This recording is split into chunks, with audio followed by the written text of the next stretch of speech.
ሰበር መረጃ ከኋላ እንደምትመለከቱት ይህ አሰልጣኝ የሴኔጋል አሰልጣኝ ነው። ትናንትና ዋንጫውን እንዲበሉ ያሳካው አሰልጣኝ ይሄኛው አሰልጣኝ ነው። እንግዲህ አሁን የወጣ ሰበር መረጃ ለስ የእግር ኳስ ቤተሰቦች ብቅ በሉ ማለት ነው። ሰበር መረጃ የአፍሪካ እግር ኳስ ኮንፌዴሬሽን ካፍ ከሰዓታት በፊት ይፋ እንዳደረገው የሴኔጋሉን አሰልጣኝ ፓፔ ቲዮን ላልተወሰነ ጊዜ ከማንኛውም የእግር ኳስ አሰልጣኝነት አገደ። በሌላ በኩል የፊፋ ፕሬዝዳንት ጂያኒ ኢንፋንቲኖ በትናንትና የፍጻሜ ጨዋታ ላይ የተፈጠረውን ብጥበጣ አውግዟል። ሴኔጋልና ሞሮኮም ቅጣት እንደሚጠብቃቸው እየተገለጸ ነው። እንዴት ነው? ጂያኒ ኢንፋንቲኖ ፕሬዝዳንት ነው የፊፋ ጀማው። ይሄንን ልንገራችሁ። እሱ ባለበት አንዳንድ ይሄ ወጥ የሆኑ ከስርዓት ያለፉ ነገሮች ብዙ ጊዜ አይደረጉም ዩናዛ እና ለዛ ነው ማኔ እንደውም ሲያወራ ነበር አይደለ? እሱ ባለበት አይደለም እሱም በሌለበት እንደዚያ ነገር አይፈቀድም ሲልም ነበርና ታዲያ ከአሰልጣኝነት የሚያግር ነው ይሄ? እዚህ ፌር ስንበላ አይሆንላችሁም ነው? እንዴት ነው ነገሩ? ነው ያልገባኝም እና ሴኔጋል መብላቷ በጣም ነው ደስ ያለኝ። ግን አሰልጣኙ ምንድነው ያደረገው? እነሱ እኮ አግብቶ ነበር አይደለ? ሴኔጋል እኮ አግብታ ነው የተሻረባት አይደል? ሞሮኮ ግን ልታገባ ትችላለች ገና እኮ ሊሆን ይችላል በሚል እኮ ነው። ወይ አልሞከረም ልጁ ራሱ እኮ አይታችሁ ታላጫውታው ወይ አልሞከረም።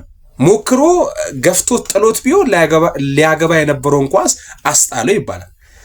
ገና ልጁ ሩቅ ነው ምናምን ነገር በቴስታ መቶት ነው ኳሱን ያወጣውና የነሱ የገባ ጎል ነው የተሻረው። እዚህ ፌር ይሄ ልክ ነው። የዳኛ ውሳኔ መቃወም ትክክል አይደለም። ይናውዛ በኳስ ህግ አይደለም። ግን የተሻረበትን ሳይ በባከነሽ ደቂቃ ሳይ ዓለም ዋንጫው ነው ይሄ እንደ ዓለም ዋንጫ ሲፋለሙበት የነበረ ነው። እንደ አፍሪካ ዋንጫ ሳይሆን እንደ ዓለም ዋንጫ ይሄ ነገር ግምት ውስጥ አይገባም። ከአሰልጣኝነት የሚያሳግደው ነው።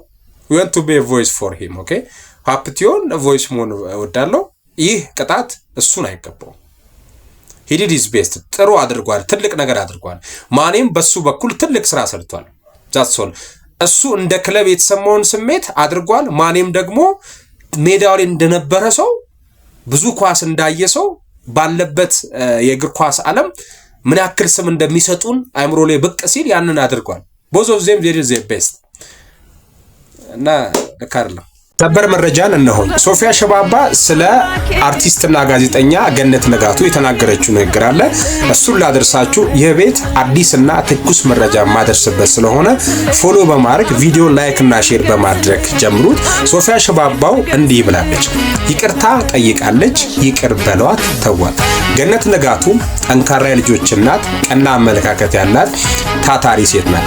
የሶፊያ ሸባባው ሌላኛው መልእክት በደቡብ አፍሪካውያን ባህል አንድ ሰው አጥፍቶ ይቅርታ ከጠየቀ ከዚያች ቃል በኋላ ይቅርታ ጠያቂው ወደ ቀድሞ ክብሩ ወደ ቀድሞ ማንነቱ ይመለሳል። ጥፋቱም ደግሞ አይነሳም፣ አይታሰብም፣ አይቆጠርበትም። የመንገድ ትራፊክ ህግ እንኳን ጥሰው ይቅርታ ሲሉ ትራፊክ ፖሊሱ ወዲያው ይቅርታቸውን ተቀብሎ በክብር ሲያሳልፋቸው በአይኔ ተመልክቻለሁ።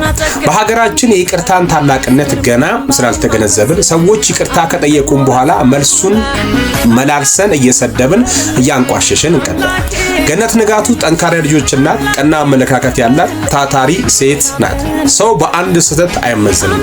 ስህተቱን አምኖ ወዲያው ይቅርታ የሚጠይቅ ሰው ደግሞ አስተዋይ ነው። ጌታችን ወንድምህ በቀን 7 ጊዜ 70 ጊዜ ቢበድልህ መጥቶ ይቅርታ ቢጠይቅ ይቅር በለው ብሎ አዞናል። እኛ ግን አንድ ጊዜ እንኳን ይቅር ማለት ይተናነቀናል። እግዚአብሔር ለሁላችንም የይቅርታን ታላቅነት ይግለጽልን። ሶፊያ ሸባባ አሜን ብለናል። እንግዲህ 7 ጊዜ 71 ሰው አሳዝኖ ይቅርታ ማለት ሶፊያ ሸባባ ማለት ከታች የለቀኩት መዝሙር የሷ ነው ለማስታወስ ያክል ብዬ ነው።